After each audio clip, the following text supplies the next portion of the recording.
오늘 우리에게 주시는 하나님 말씀은 레위기 25장 1절로 7절까지의 말씀입니다. 레위기 25장 1절로 7절까지의 말씀을 봉독하겠습니다. 여호와께서 시내 산에서 모세에게 말씀하여 이르시되 이스라엘 자손에게 말하여 이르라. 너희는 내가 너희에게 주는 땅에 들어간 후에 그 땅으로 여호와 앞에 안식하게 하라. 너는 6년 동안 그 밭에 파종하며 6년 동안 그 포도원을 가꾸어 그 소출을 거둘 것이나 7째 해에는 그 땅이 쉬어 안식하게 할지니 여호와께 대한 안식이라. 너는 그 밭에 파종하거나 포도원을 가꾸지 말며 내가 거둔 후에 자라난 것을 거두지 말고 가꾸지 아니한 포도나무가 맺은 열매를 거두지 말라. 이는 땅의 안식년임이니라. 안식년의 소출은 너희가 먹을 것이니 너와 내 남종과 내 여종과 내 품꾼과 너와 함께 거류하는 자들과 내 가축과 내 땅에 있는 들짐승들이 다 그 소출로 먹을 것을 삼을지니라. 아멘. 주님의 은혜와 평강이 우리의 삶에 충만하기를 간절히 축원합니다. 자, 우리 옆에 뒤에 앞에 분들하고 한번 인사 한번 나누겠습니다. 축복합니다 하고 한번 인사하겠습니다. 이번 한 주에도 하나님과 동행하는 그런 은혜의 삶이 되시기를 간절히 축원합니다. 지난 한 주간 동안에 새벽 예배를 제가 인도하지 못해서 한 주간 동안에 매일 성경의 말씀을 쭉 읽지는 못했습니다. 21장과 22장의 말씀에서는 제사장의 여러 규례에 대한 말씀들을 제사장들은 이렇게 해야 한다 하는 말씀들을 쭉 보았습니다. 늘 여러 번 강조합니다만 여기 제사장은 어떤 한정되어 있는 사람들, 예를 들면 오늘날에는 목회자들만 제사장이 아니라는 것을 여러 번 말씀드렸죠. 베드로전서 2장 9절, 우리는 모두가 다 왕같은 제사장으로 부름을 받았다. 그래서 모든 성도들이 다 제사장된 사명을 가지고 있다 하는 점에서 21장, 22장의 말씀들은 제사장들이 하나님께서 금한 것들은 금할 줄 알고 하나님께서 행하라 하는 것들은 행해야 하는 그런 순종의 삶을 살아야 한다 하는 영적 교훈들을 우리가 레위기에서 보게 되는 겁니다. 자, 레위기 23장의 말씀에서는 7가지의 절기를 지키라고 말씀합니다. 사실은 절기는 하나님께서 이스라엘 백성들에게 주신 삶의 축제입니다. 그래서 우리가 설 명절, 추석 명절처럼 이스라엘 사람들에게 이 7가지 절기는 그들에게 하나님 주신 놀라운 축복의 명절과도 같은 겁니다. 그래서 이 7가지의 절기를 통해서 하나님과 동행하는 삶을 살아가라는 그런 여러 교훈들을 그 속에 담고 있는 겁니다. 자, 어제 토요일 날 아침에는 24장의 말씀에서 진설병과 등잔대의 규례를 말씀하시면서 그리고 또 하나님의 이름을 모독하는 자들을 어떻게 처리해야 되는지 또 이러한 말씀들이 어제 기록되어져 있는 말씀이었습니다. 눈에는 눈, 귀에는 귀, 이에는 이, 이러한 복수의 법처럼 기록되어져 있지만 이것은 똑같이 복수하라고 하는 것이 아니라 사실은 피해자는 항상 강자가 피해자가 아니라 약자가 피해자이기 때문에 눈에는 눈이라고 하는 것은 약자가 강자에 의해서 눈을 한 대 얻어 맞아서 눈이 큰 상처를 받게 되어지면 그러면 피해는 고스란히 약자가 당해야 할 몫이기 때문에 강자들에게 대한 그런 말씀이 되는 거죠. 네가 약자의 눈을 쳐서 그 약자의 눈을 상하게 하면 눈에는 눈이야. 너도 너의 눈을 그렇게 똑같이 상처를 받을 거야. 그래서 사실은 눈에는 눈, 이에는 이, 이빨을 부러뜨리면 너도 똑같이 이빨을 부러뜨릴 거야. 이것은 똑같이 복수하라고 하는 그런 법이 아니고 강자에게 약자를 보호하라고 하는 법입니다. 그래서 약자의 치아를 부러뜨리면 너도 치아를 부러뜨리는 게 법이야. 그러니 강한 자가 힘을 과시하면서 약자를 억압하거나 폭력을 행하지 못하도록 그렇게 약자를 보호하는 그런 법이 바로 24장에 말씀드린 겁니다. 그래서 우리는 레위기를 포함해서 모세오경에 담겨져 있는 이 율법을 읽을 때마다 율법의 정신을 잘 읽어내는 것이 매우 중요합니다. 율법의 정신은 사람을 위하되 그 사람 중에서도 매우 약자들, 사회적 약자를 위한 하나님의 보호의 법이 바로 그 율법에 담겨져 있는 정신들입니다. 자, 이제 오늘 우리가 읽게 되는 이제 25장의 이야기에서는 안식년과 희년에 대한 이야기들이 나옵니다. 그중에서 오늘 설교의 본문은 안식년에 해당되어지는 1절로 7절까지의 말씀만 읽었습니다. 안식년 그러면 말 그대로 안식 그리고 안식하는 한 해의 삶을 말하는 겁니다. 그래서 6년 동안은 힘써 일하지만 7번째 해 7년째는 너희들이 쉬어라 라고 하는 그런 이제 법인데, 땅도 그렇게 안식하게 해라. 그래서 6년 동안 너희들이 열심히 땅을 기경하여 농사를 지었다면 7년째는 그 땅으로 하여금 쉬게끔 그냥 내버려 둬라 라고 이렇게 명령하는 것이 바로 안식년의 법입니다. 그래서 이 본문의 말씀을 우리가 다시 한번 이렇게 찬찬히 묵상하면서 이 안식년을 주신 하나님의 뜻이 뭔지, 바로 이 안식년에 담겨져 있는 영적인 의미가 무엇인지를 오늘 우리가 다시 한번 되새긴다면 여기에 하나님께서 우리 인간을 위해서 주시는 축복의 말씀이 담겨져 있다라고 하는 것을 깨닫게 되는 것입니다. 자, 오늘 안식년의 이야기다 보니까 여러분, 안식 그러면 안식년의 안식, 사실 이 안식은 하나님께서 세상을 창조하실 때부터 시작이 되어졌던 거죠. 창세기 1장에서 하나님께서 6일 동안에 세상의 모든 만물을 지으십니다. 6째 날 사람까지 만드셨습니다. 그리고 난 다음에 이제 하나님께서 그 모든 지으신 것을 보았더니 보시기에 심히 좋았다 하는 말씀으로 창세기 1장이 끝납니다. 자, 6일 동안 세상을 창조하신 하나님께서 이제 7째 날 이 6일 동안의 모든 창조를 마치고 창세기 2장으로 넘어가게 되면 여기에 이제 안식이라고 하는 단어가 나오게 됩니다. 창세기 2장 2절과 3절 말씀에 보면 하나님이 그가 하시던 일을 7째 날에 마치시니 그가 하시던 모든 일을 그치고 7째 날에 안식하시니라. 7째 날에 안식하시니라. 하나님이 그 7째 날을 복되게 하사 거룩하게 하셨으니 이는 하나님이 그 창조하시며 만드시던 모든 일을 마치시고 그날에 안식하셨음이니라. 자, 이렇게 창세기 2장 2절과 3절의 말씀에 안식하셨다 라고 하는 그런 단어가 2번이나 사용이 되어집니다. 세번역 성경이나 쉬운 성경의 번역들을 보게 되면 쉬셨다라고 번역되어 있습니다. 쉬셨다, 안식하셨다, 쉬셨다. 6일 동안 세상을 창조하시고 7째 날에 모든 것을 마치신 다음에 하나님이 쉬셨다, 안식하셨다 라고 말씀하는 겁니다. 자, 여기서 이제 우리가 이런 생각을 하게 되죠. 하나님도 우리처럼 일하고 나면 피곤하신가? 너무나 고단하셔서 하나님도 우리 인간처럼 쉬셔야만 하는가? 하는 생각입니다. 여러분 어떻게 생각하십니까? 하나님도 우리처럼 고되게 일하고 나면 그러면 쉼이 필요한 존재인가 하는 겁니다. 사실 그렇지 않죠. 세상 모든 천지 만물을 만드신 하나님은 세상을 만드실 때 창세기 1장에서 뭐로 어떻게 만드십니까? 하나님이 말씀하시면 세상이 만들어지는 겁니다. 말씀으로 세상을 창조하셨죠. 빛이 있으라 하셨더니 빛이 있었던 겁니다. 그래서 엿새 동안에 하나님이 세상을 만드실 때 하나님은 이 6일 동안의 세상을 창조하는 모든 과정이 너무나 피곤하고 너무나 지쳐서 아이고 힘들어 죽겠네, 아이고 이제 다 만들었다, 이제는 좀 쉬어야겠다, 너무 피곤하네. 그래서 피곤하기 때문에 쉬신 게 아니죠.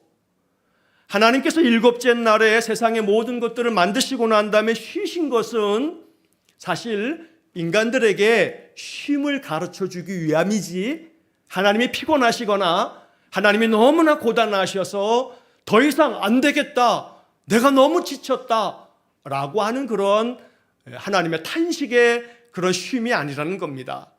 그래서 하나님이 7째 날 이 쉼을 통해서 이제 나중에 율법을 통해서 하나님은 안식일의 계명을 주시면서 엿새 동안은 너희가 힘써 일할 것이나 7째 날에는 안식하라 라고 하는 것을 말씀해 주십니다.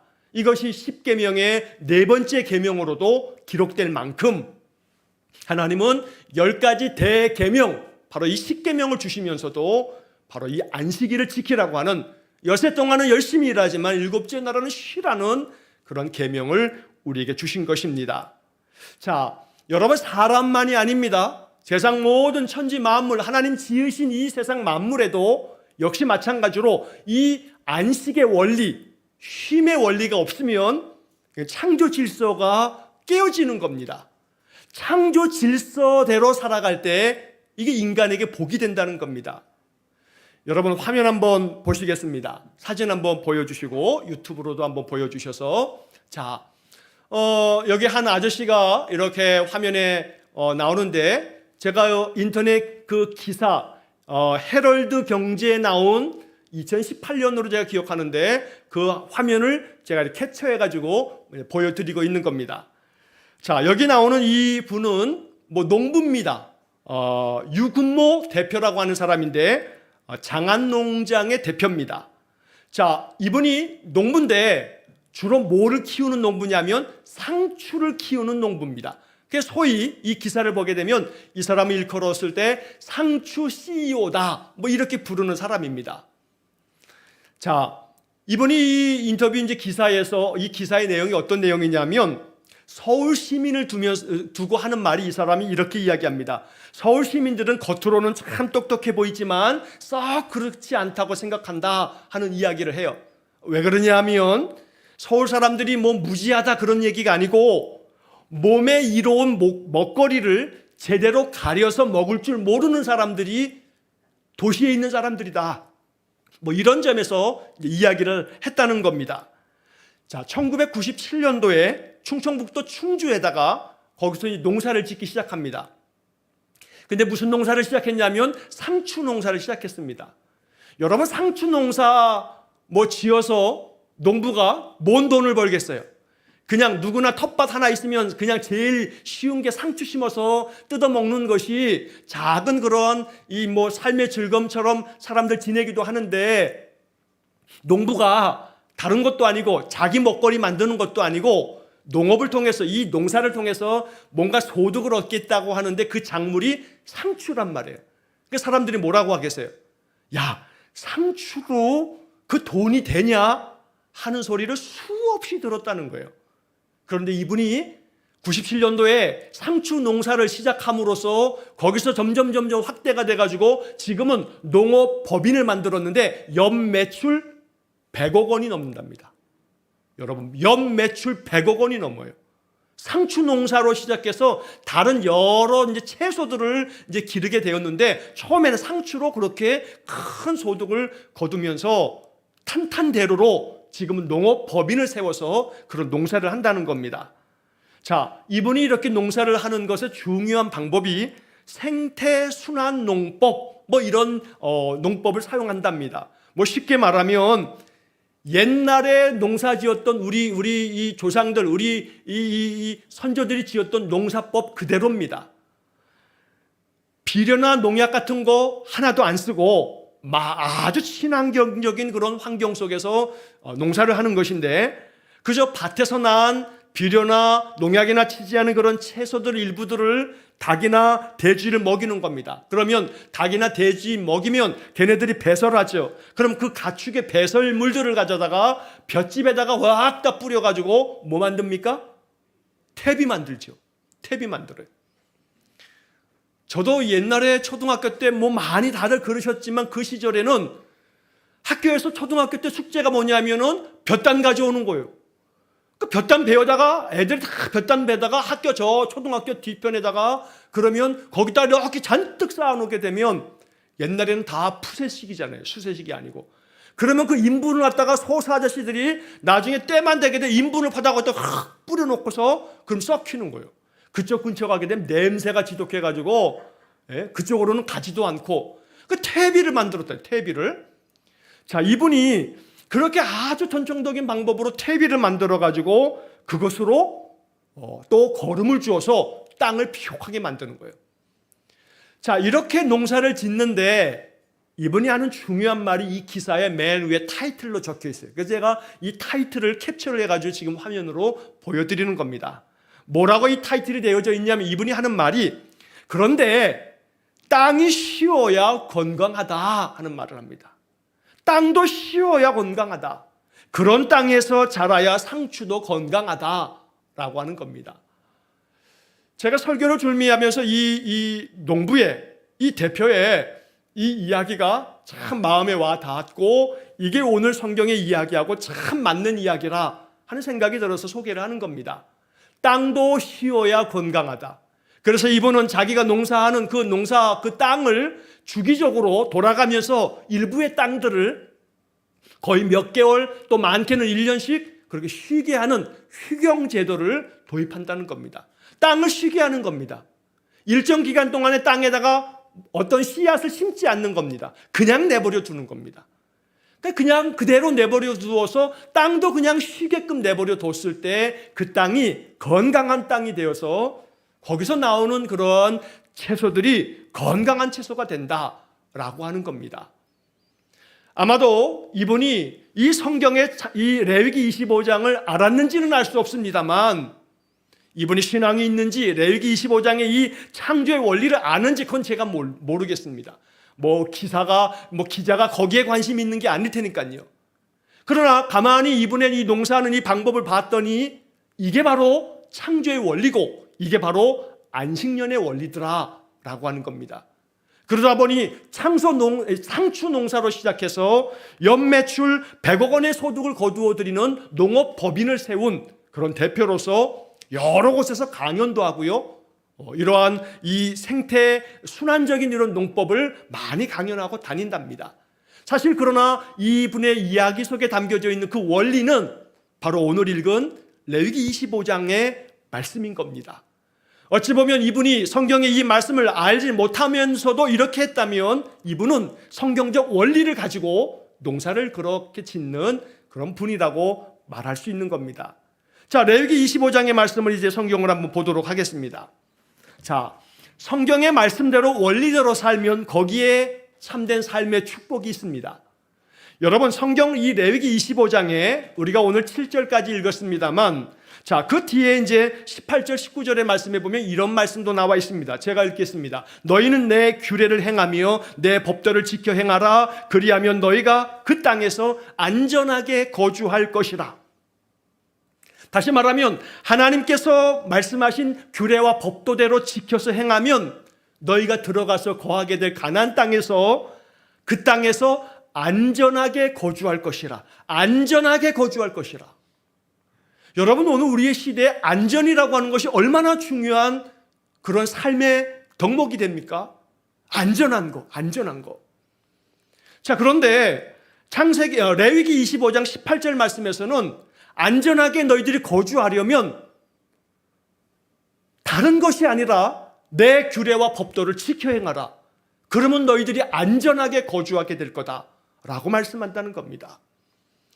사실 제가 말씀 전에 광고 시간에도 잠시 이야기했습니다만 오늘날 우리가 당하고 있는 이 많은 자연재해들도 따지고 보면 그 원인은 뉴스에서 여러분 다 보시듯이 지구온난화, 사실 이 지구온난화로 말미암아 이 기상재난들은 점점 더 심각하게 올 것이라고 하는 것이 우리가 많이 뉴스를 통해서 듣게 되는 이야기입니다.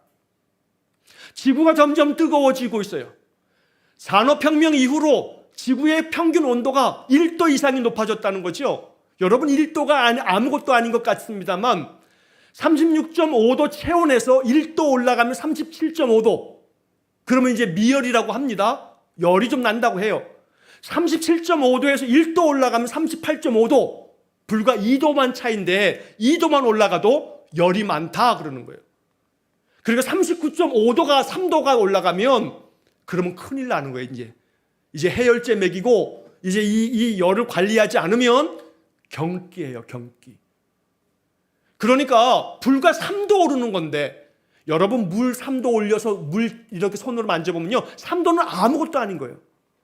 그러나 지구 전체가 이렇게 올라가면, 기온이 올라가면서 저 북극에 있는 빙하들이 녹고요, 남극에 있는 빙하들이 다 녹아가면서 저 유럽에 있는 그 높은 산맥들에 그 쌓여있는 그 만년 그 하얀 그 눈덩이 그 빙하들이 녹기 시작한다는 거 아닙니까?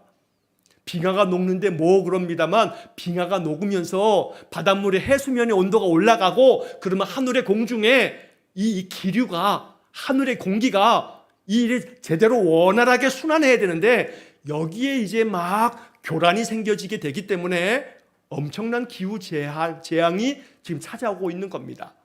그러니 사실은 다른 데 있지 않는 겁니다. 인간이 더 편리하게 살기 위해서 만들어 놓은 우리 문명의 많은 이기들이 뭐 자동차를 비롯해서 또 에어컨도 마찬가지고 우리 인간이 만들어 놓은, 우리 인간의 편리함을 위해서 만들어 놓은 수많은 문명의 이런 모든 기기들이 사실은 이 대기 온도를 점점 높이는 거죠.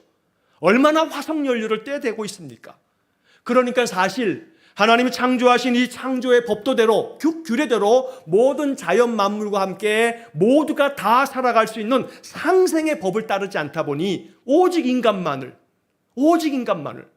오직 몇몇 그 다국적 기업과 대기업들의 엄청난 이익을 위해서 만들어내고 있는 이 수많은 우리의 인간의 이 문명이라고 말하는 것들은 점점 우리를 재앙 가운데로 몰아넣고 있는 겁니다. 그러니 안전합니까? 전혀 안전하지 않습니다.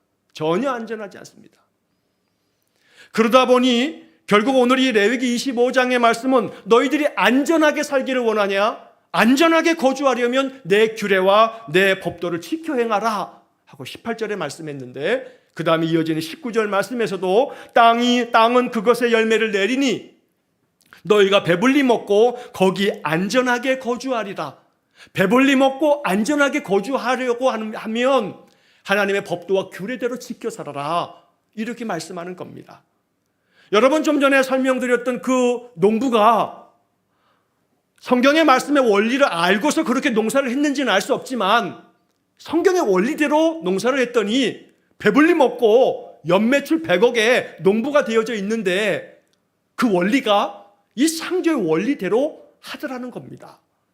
그래서 오늘 우리들은 이 레위기 25장의 이 안식년의 법을 마음에 잘 배워서 이것이 우리의 삶 속에 삶의 원리가 된다면 여기에 하나님이 우리에게 베푸시는 놀라운 축복이 있다는 사실도 여러분 잊지 마셔야 합니다.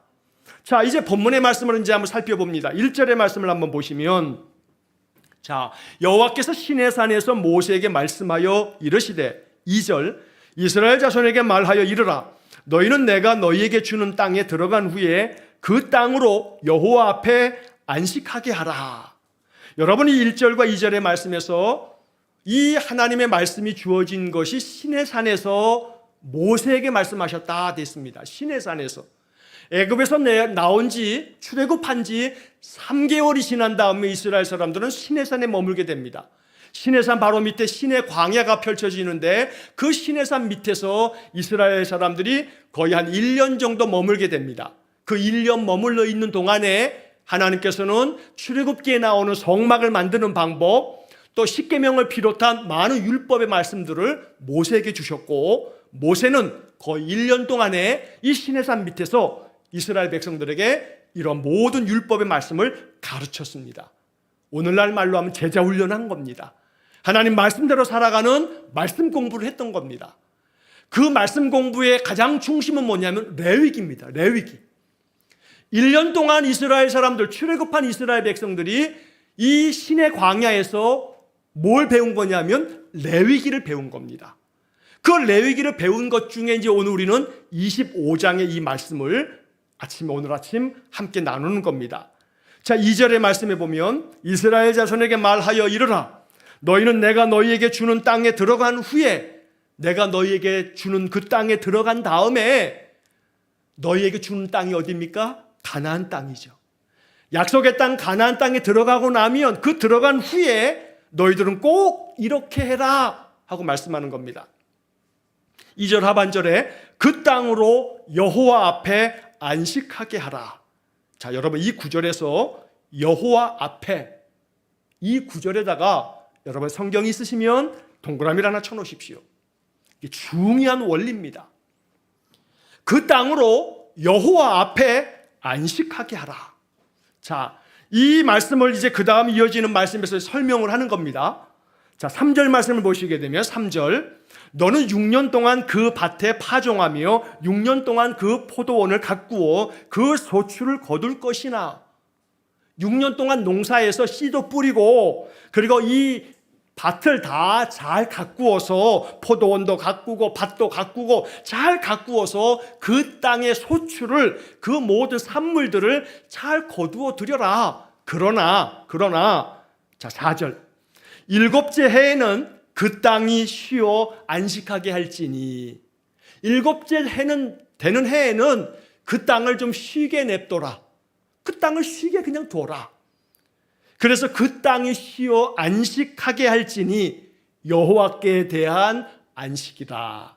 자 여기 4절에서도 여호와께 대한 안식 여기다가 좀 동그라미를 하나 쳐놓으십시오. 여호와께 대한 안식이라. 너는 그 밭에 파종하거나 포도원을 가꾸지 말며 일곱째 해는 안식년의 해는 아무것도 그 밭에 파종 씨를 뿌리지 말고 아무것도 가꾸지 말아라. 그냥 내버려둬라. 자, 그 다음에 5절 네가 거둔 후에 자라난 것을 거두지 말고 자, 일곱째 때 아무것도 씨 뿌리지 않았어도 심어 놓았던 나무는 열매를 맺게 되겠지요. 나무를 심어 놓은 거니까 매년 열매가 나오는 거니까. 그래서 일곱째 해라 할지라도 너희들이 다 거두고 여섯째 다 거두고 난 다음에는 일곱째 해는 거두지도 말아라. 나무에서 열매가 나도 일곱째 해에는 여섯째 해까지는 다 거두되 일곱째 해에 나무에서 나오는 열매는 거두지도 말아라 하고 이야기하는 겁니다. 자, 그리고 일곱째 해에는 가꾸지도 말고 그 포도나무에서 열매가 맺혀진다 하여도 그냥 거두지 말아라. 내버려둬라. 자, 왜냐하면 이것은 땅의 안식년이니라. 안식년임이니라. 여러분 나무가 열매를 만들어내면 이 나무가요 꽃도 피우고 그 꽃이 거기서 이제 이렇게 열매 맺을 수 있는 것들이 탁 나오면서 열매가 만들어집니다. 이런 생각을 해봅니다. 사람이 나무에 열매를 딴다는 것은 나무의 입장에서는 자기가 열심히 양분을 끌어올려가지고 열매를 만들어냈는데 누가 가져가요? 인간이라고 하는 놈들이 열매를 다 따가네. 여러분 한번 머리카락을 한번 탁 뽑아보세요. 하나 정도야 뭐 괜찮겠습니다만 한 뿌리 두 뿌리 한번 뽑아보세요. 한번 아파요 안 아파요? 머리카락 한 뿌리를 뽑아도 아픈데 열매를 딴답시고 가위질해야 되고 비틀어서 꺾어내고 물론 과실수의 열매를 그렇게 해서 따서 우리 인간들이 먹고 그렇게 먹으라고 하나님 만들어주신 것입니다만 하나님의 창조의 원리는 나무의 그 열매조차도 일곱째 해에는 열매가 나도 거두지 말아라. 왜냐하면 이게 바로 땅의 안식년이다 라고 말씀하고 있다는 겁니다. 자, 이렇게 해서 하나님께서는 이렇게 일곱째 해가 되는 바로 그것을 안식년이라고 말하는데 이 안식년에는 파종하지도 말고 거두지도 말고 그냥 땅도 쉬게 만들어라 라고 말씀을 합니다. 자, 6절과 7절 말씀을 마지막으로 보면 안식년의 소출은 너희가 먹을 것이니 너와 내 남종과 내 여종과 내 품꾼과 너와 함께 거류하는 자들과 7절 내 가축과 내 땅에 있는 들짐승들이 다 그 소출로 먹을 것을 삼을지니라. 그러니까 여기 7절에 심지어 가축과 땅에 있는 들짐승들이 그 소출을 먹게끔 해라. 그러니까 인간이 따가는 거 따가지 말고 7년째 내버려두면 그것 열매가 나중에는 익어서 다 떨어질 텐데 떨어지면 들짐승들 먹게끔 그냥 내버려둬라 라고 말씀합니다. 한마디로 얘기하면 요즘 말로 하게 되면 이게 상생이죠. 상생. 서로가 사는. 서로가 살아라. 모두가 살아라. 인간만 살지 말고 모든 자연 만물의 생물체가 생명체들이 다 살게끔 만들어라 라고 말씀하는 거죠. 심지어 하나님은 가축과 들짐승들까지도 살 길을 만들어 놓으셔서 모두가 살아야 한다. 너희들만을 위한 세상이 아니다. 인간들만을 위해서 창조된 세상이 아니다. 자연 만물 가운데 있는 모든 생명체들이 다 살아갈 수 있도록 내가 만들어 주었으니 너희들 모두가 함께 살아라 라고 말씀하는 게 안식년 속에 담겨져 있는 하나님의 뜻입니다. 그래서 함께 살되 심지어 가축과 들짐승까지도 함께 살 방법을 찾아라. 그게 바로 안식년이다 라고 말씀하면서 6절의 말씀에서는 네 남종이나 여종이나 품꾼이나 너희 땅에 거류하고 있는 거류민 외국인까지도 함께 살 수 있는 그런 방법이 바로 안식년이다 라고 말씀하는 겁니다. 자, 이 말씀 속에 담겨져 있는 중요한 하나의 법칙은 탐욕을 부리지 말라는 거죠. 욕심내지 말라는 겁니다. 언제나 그렇듯이 항상 우리 모든 인간들에게 결국은 욕심이 뭘 낳아요? 죄를 낳아요. 죄는 또 뭘 만들어내요? 사망을 만들어내요. 결국은 모든 죄악의 그 뿌리가 욕심에 있는데 이 안식년의 법에서도 역시 마찬가지로 여러분 생각해 보십시오. 6년 동안에 열심히 가꾸고 또 씨 뿌리고 나무 심어서 가꾸어서 열매가 나는데 7년째 아무것도 하지 말라면 가장 큰 걱정은 그럼 7년째 뭐 먹고 살라고 이런 겁니다. 그런데 25장의 나머지 부분을 읽다 보게 되면 걱정하지 마, 그런 걱정을 실제로 하거든요. 7째 해는 뭘 먹고 삽니까? 걱정하지 마. 6째 해까지 6째 해 때 너희들이 거두는 것으로 7년째 7째 충분히 먹을 수 있도록 내가 만들어 줄 거야 라고 말씀한다는 겁니다. 결국 인간의 모든 삶은 우리 인간이 끊임없이 가지고 있는 이 탐욕과 욕심의 마음을 내려놓을 줄 알면, 그리고 하나님 내게 주신 것들의 감사함을 갖고 살아갈 줄 알면 우리는 넉넉히 살아갈 수 있는, 그래서 오늘 본문의 말씀에서도 2절의 말씀에서도 하나님께서 말씀하신 것처럼 그 땅으로 여호와 앞에 안식하게 해라. 그 땅으로 안식하게 하면 너희들이 이 모든 것들을 다 거두어 들이되, 아까 우리가 보았던 말씀처럼 바로 18절 19절의 말씀에서 그 땅에서 너희들이 풍성히 거두어 살게끔 하고 안전하게 살게끔 하겠다라고 말씀하신다는 겁니다.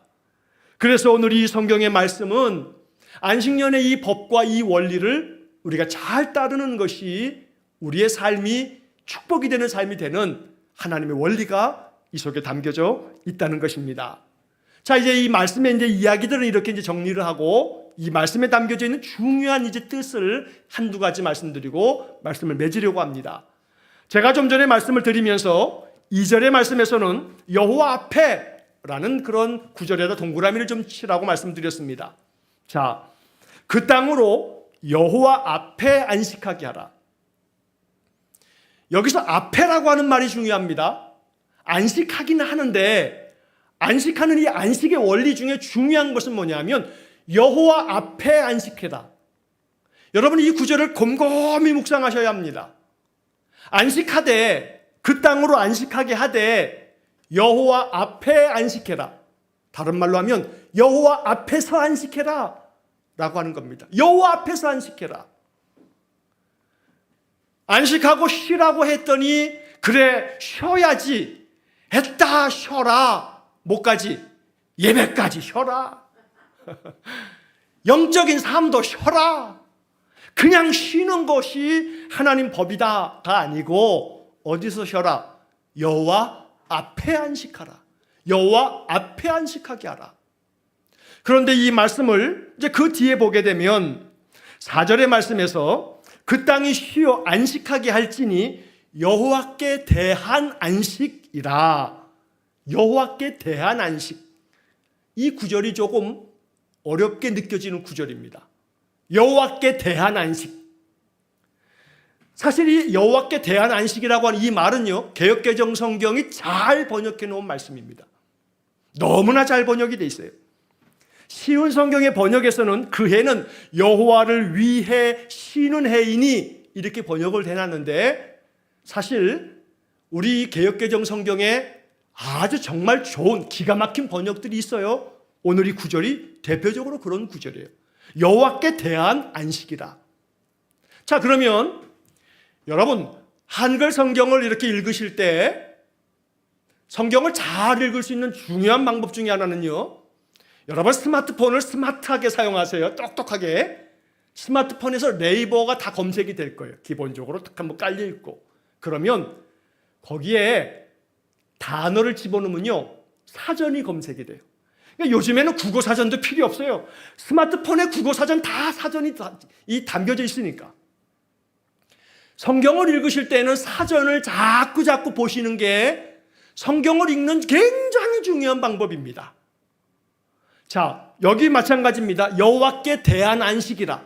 이거를 사전만 한번 좀 펼쳐보면 여기에 굉장히 중요한 이 번역이 담겨져 있구나라는 것을 알 수가 있습니다. 뭘 찾는 거냐면 여호와께 대한 번역, 안식. 그러면 여기 대한이라고 한 말, 대한. 이 대한이라고 하는 말에 이게 원 말은 뭐냐면 대하다, 대하다. 대하다라고 하는 말이에요. 이 기본형이 대하다. 그러니까 이 대한이라고 하는 이 말은 대하다. 자, 대하다라고 하는 뜻은 뭐냐면 사전에 이렇게 돼 있어요. 마주 향하여 있다. 마주 향해 있는 게 대한 거예요. 대하다 이 말이에요. 이렇게 말하죠. 서로 얼굴을 대하고 앉아 있었다. 서로 얼굴을 대하고 앉아 있었다. 대하고 앉아 있었다. 그러니까 마주 향하여 보고 앉아 있는 거죠. 대한다는 것은 첫째는 서로 향하여 있는 거예요. 향하여 있는 거. 서로 향하여 마주보고 있는 거예요. 자, 이게 대한다는 게 첫 번째 뜻이에요. 자, 이 말을 가만히 생각해 보면 여호와께 대한 안식이라. 이 말은 뭐냐면 여호와께 향하여 마주보고 앉아 있는 안식이라는 거예요. 여러분 이 말을 가만히 생각해 보십시오. 안식이라고 하는 것의 중요한 것은 뭐냐면 앞서 2절에서는 여호와 앞에 안식일 이민이다. 여호와 앞에 안식일인데 이 4절에서는 여호와께 대한 안식이다 그러면 여호와께 마주 향하여 있는 안식이다 이 말이에요. 그러니까 참된 안식은 우리의 방향이 어디를 바라보는 거냐면 여호와께 마주 향하여 여호와를 바라보고 있는 그런 쉼일 때 이게 참된 하나님의 안식이라 이 말이죠. 그러니까 거룩한 주일에 우리가 예배하는 이유가 이겁니다. 우리는 예배를 통해서 찬양과 기도와 말씀 속에서 여호와를 바라보고 있는 겁니다. 여호와를 향하고 있는 겁니다. 여호와 앞에 있는 겁니다. 이게 안식입니다. 단순히 그냥 소파에 누워서 이부자리에 누워서 그냥 하루 종일 누워있는 게 안식이 아니고 하나님 앞에 안식, 여호와께 대한 안식, 여호와를 향하여 마주 향하여 있는 안식, 이게 바로 여호와께 대한 안식이라는 말입니다. 또 대하여, 대하다라고 하는 이 말은 사전에 보면 두 번째 이러한 뜻이 담겨져 있습니다. 어떤 태도로 상대하다, 어떤 태도를 가지고 상대하는 거, 이게 대하다라는 말입니다. 그래서 이런 말을 합니다. 손님에게 좀 친절하게 대하지, 손님에게 좀 친절하게 좀 대해요. 누군가에게 친절하게 대한다, 그런 말을 쓰죠. 그 대하는 게 뭐예요? 바로 어떤 태도를 가지고 상대하는 거죠. 그러니까 다시 말하면 여호와께 대한 안식이다라고 하는 것은 여호와께 어떤 태도를 가지고 대하는 거, 그게 바로 여호와께 대한. 그러니까 여호와께 어떤 태도를 갖는 겁니까? 마음을 다하고 뜻을 다하고 목숨을 다하여 어떻게 합니까? 여호와를 경외하고 여호와를 섬기라고 여호와를 사랑하라고 말씀하는 겁니다. 그러니까 여호와께 대한 우리의 마음의 태도, 그래서 그 태도를 가지고 항상 하나님을 향하여 있는 그 마음, 여기에 안식이 있다는 겁니다. 그래서 안식에 대한 우리의 이 마음이 오늘 레위기 25장의 말씀을 통해서 여호와 앞에 있는 안식, 여호와께 대한 안식, 바로 이것을 마음 깊이 우리가 새겨 두어야 한다는 것입니다. 이렇게 우리의 삶 속에 참된 안식이 있을 때에 여기에 하나님의 은혜가 있습니다. 그 속에서 우리가 좀 전에 보았던 18절, 19절의 말씀처럼 너희들이 그 땅에서 안전하게 거주할 것이고 너희들이 그 땅에서 풍성하게 거두어 먹을 것이고 라고 말씀하고 있다는 겁니다. 가끔 참 어려운 일이겠습니다만 저 주인은 어떤 분일까 궁금해지는 그러한 업소들이 있습니다. 식당업을 하는 잘 되는 식당인데 그 앞에다가 주일은 쉽니다 라고 써놓고 주일날 아예 영업을 안 하는 그러한 식당들을 가끔씩 보게 됩니다. 그러면 그 식당을 보면서, 그 글귀를 보면서 가끔 그런 생각을 합니다. 야, 휴일이라고 말하는 이 주일날 쉰다라고 하는 것은 영업에 많은 이익을 그냥 내려놓아야 되는 건데, 그런데 그 영업에 많은 이익을 내려놓으면서까지 주일은 쉽니다 라고 하는 것이 쉽지 않은 결정일 텐데, 그렇습니다. 쉽지 않은 결정일 겁니다. 그분이 가지고 있는 그런 결정 속에 참으로 그 마음이 여호와를 향한 마음이라면 그 마음이 얼마나 하나님 앞에 기쁘게 받아들여질 것인가를 생각해 봅니다. 그러나 또한 이것이 여러분들 법이 되어서 율법이 되어져서는 또 안 됩니다. 무슨 말씀이냐 하면 주일은 쉽니다 라고 해놓은 그 분을 바라보면서 그러면 주일날 안 쉬는 모든 분들은 다 죄인이 돼버리면 이거 율법의 정신보다는 율법에 얽매이는 것이 돼버리는 거지요. 그래서 나는 주일에 쉬면서 아이고 하나님이 다 보장해 주시는데 주일날 왜 안 쉬는지 몰라. 기독교인들이 주일날 다 쉬어야지 라고 이렇게 이야기한다면 이 사람은 어느새 주일날 그렇게 쉬는 그 마음은 아름다운 마음인데 다른 사람들이 왜 주일날 안 쉬는지 몰라. 그러면 그 순간 이 사람은 바리새인이 돼버리는 겁니다. 그러니 내가 하나님 앞에서 하나님을 대한 나의 마음 그 하나만 봐야지 다른 사람이 어떠한 것에 나의 판단과 나의 정죄가 담겨져 있다면 그것은 아무리 그 율법을 그 법을 백날 지켜도 주님 앞에서는 넌 바리새인이야 라고 정죄를 당할 겁니다. 이 말씀을 드리는 까닭은 어떤 사람들은 종종 나는 주일날 안 쉬는 직장은 나는 안 가질 거야. 반드시 주일날 쉬는 직장을 가질래. 맞습니다. 아름다운 믿음의 결정일 겁니다. 귀하고 하나님 아름답게 보실 겁니다. 그러나 또한 오늘 이 현대사회, 이 직장의 사회 모든 구조는 그렇지 못한 구조 속에 살아갑니다. 부득이 직장이 주일날 쉬지 않는 직장이 있고 어떤 직장은 화요일날, 월요일날 혹은 수요일날 이렇게 쉬는 직장이 있을 수 있습니다. 그러면 주일날 쉬는 직장을 가져야 된다라고 하는 것은 그분의 아름다운 신앙의 결정인데 그분이 만약 왜 주일날 쉬는 직장을 가는지 모르겠어 라고 다른 사람을 향하여 이야기한다면 이 사람은 자기는 율법을 대단히 중요하게 지킬지는 모르지만 이 사람은 한순간 바리새인이 돼버리는 겁니다. 그러므로 중요한 것은 내 마음 중심에 하나님을 향한 나의 마음 중심이 어떻게 있느냐라고 하는 것이 중요한 것이지. 그래서 예수님은 이러한 바리새인 때문에 안식일이 사람을 위해 있는 것이지 사람이 안식일을 위해서 있는 게 아니다 라고 하는 말씀까지 주셨다는 겁니다. 자, 그러면 도대체 어떻게 하자는 건가? 여러분, 하나님 앞에서 참된 안식을 늘 누릴 수 있기를 축복합니다.